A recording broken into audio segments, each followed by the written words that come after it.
Over now to Destiny's biggest fan, Shea, who will be cheering her very loudly during the event. Of course I will be. I'm definitely going to be cheering for Destiny. Already seen some cool moves. I mean, the whole back thing, I think I'd hurt my back. That would not work for me. But we're so excited for you, Destiny. And donate whatever you can. Again, $5, $10, whatever you can do. All right, here's a look at what you need to know. Temps continue to climb each day. Today we're warming up just a little bit more compared to yesterday by only a couple of degrees. But by the weekend, we could hit 100 by Sunday, 99 on Saturday. So kind of getting close the first half of the weekend.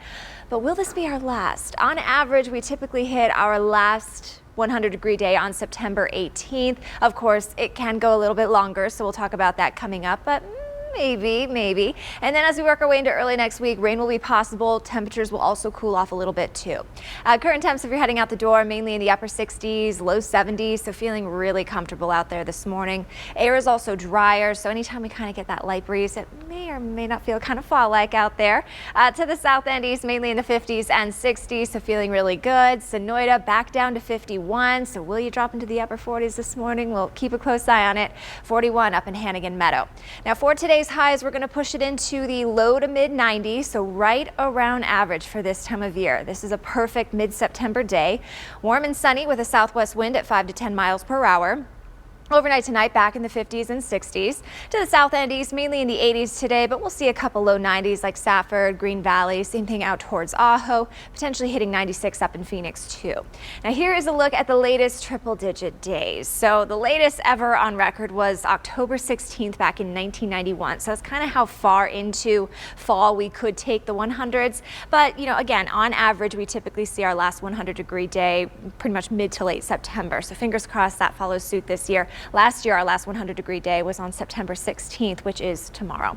Now here's a look at what's happening this upcoming weekend and into early next week. A system will drop out of the Pacific Northwest and it'll kind of hang around the coast of California.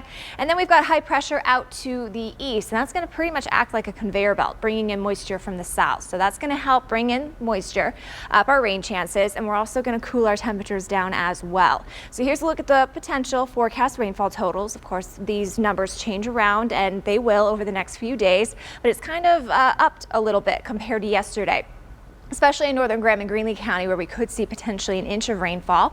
Chiricahua's potentially same deal, and kind of where you see this darker green here, that corresponds with 1/10 of an inch to 1/4 of an inch, and that does include parts of Metro Tucson. Off towards the south, Santa Cruz County maybe approaching 1/2 inch in some spots, but definitely lighter totals the farther west you go. So the monsoon is not over yet. It doesn't officially end until September 30th, so don't forget to enter into our Monsoon Master Contest. The deadline is today, and so far at the Tucson International Airport, we've had 4.48 inches, but we could see some additional rainfall early next week, so keep that in mind when you're submitting your guesses.